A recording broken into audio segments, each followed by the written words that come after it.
The Husqvarna Viking Onyx 15 sewing machine comes with a wonderful selection of accessories, and all of these feet are the actual Husqvarna Viking feet that you can buy for all the fancier machines. So these are not generic feet. If you see a Viking foot, it will probably fit this machine. And they just kind of slide on and slide off.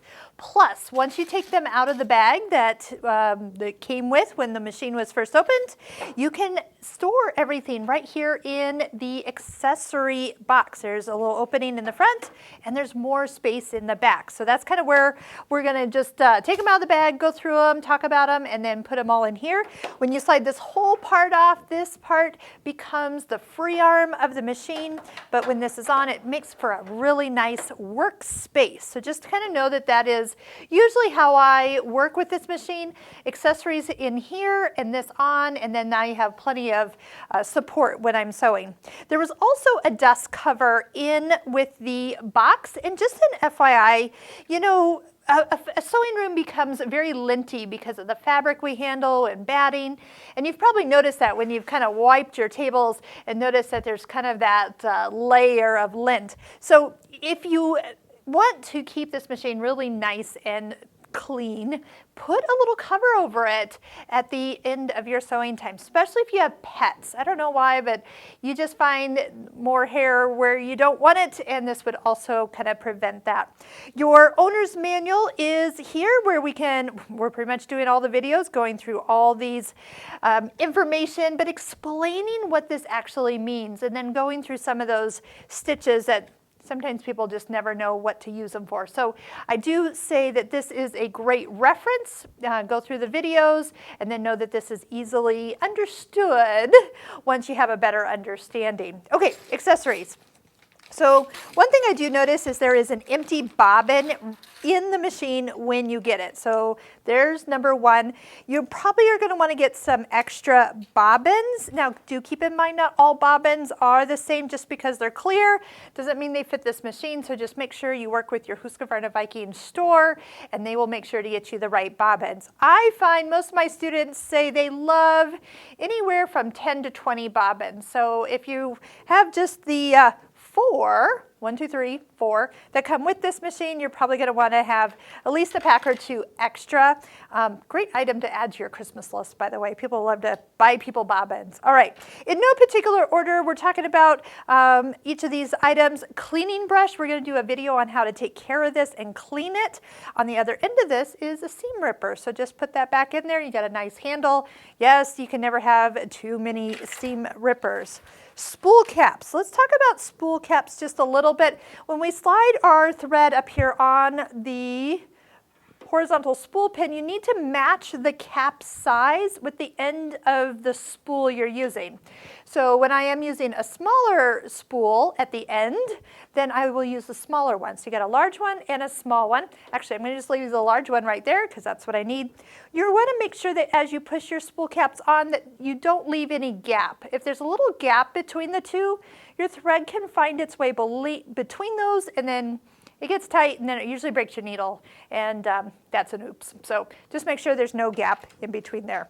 Needles. We're going to talk about needles throughout these videos, which needles to use for piecing, which needles you should use for like some of your stretch fabrics and stretch stitches.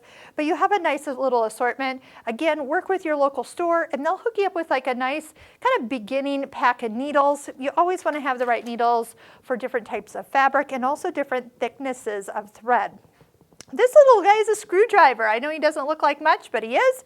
It's actually short because to take these screws off, you can't have a tall, long screwdriver, so just go ahead and use that to take your throat plate off for when you clean. You can also use it to tighten your needle, but don't tighten it too much.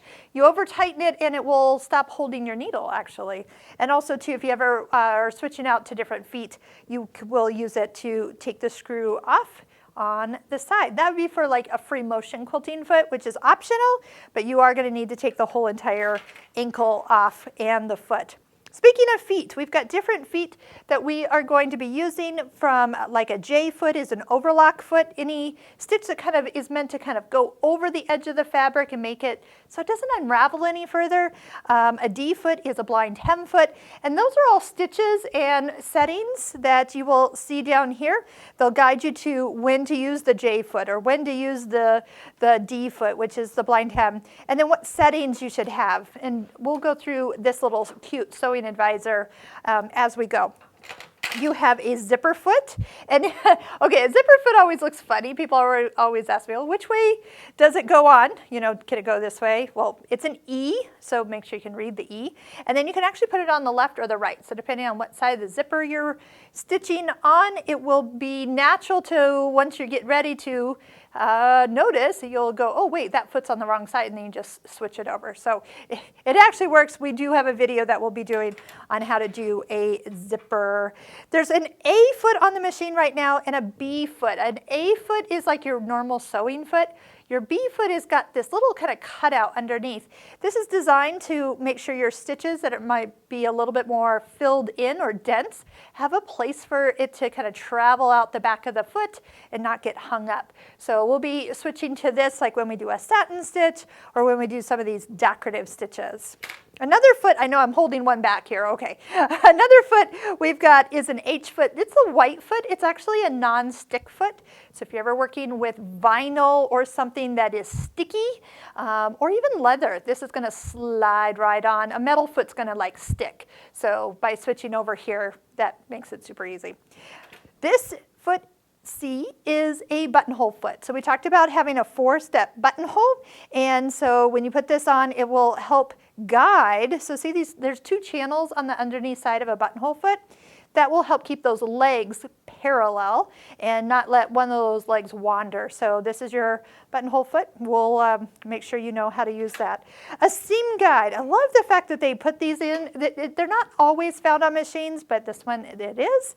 And so this slides into the back of the foot, and you can actually adjust it to be like for any distance you need measured for a hem or for stitching beside another row of stitching you've already done, so they're equal. So if you're doing line quilting or other things, this is a great accessory. 2 little minor things here. We've got a vertical spool pin. Sometimes we want to have or use a twin needle, so we'll put that up. And then also a felt pad can kind of make it so your thread doesn't spin like really fast. So I usually put one of those underneath there, and there's actually 2 of them. All right, I think that covers all of the accessories. Look, they all fit, and we are ready to start stitching. We're going to go ahead and get things threaded up and then start talking about how to select all your stitches, noticing that some of these stitches actually have 3 stitches per section. So we'll be working through how to use all these stitches, what they're for, and how to select them correctly. So I hope you'll take a look at the links below in the description where you can find all the videos for this machine all hanging out together, so you can watch them from the beginning and all the way through so you can master this machine from beginning to end.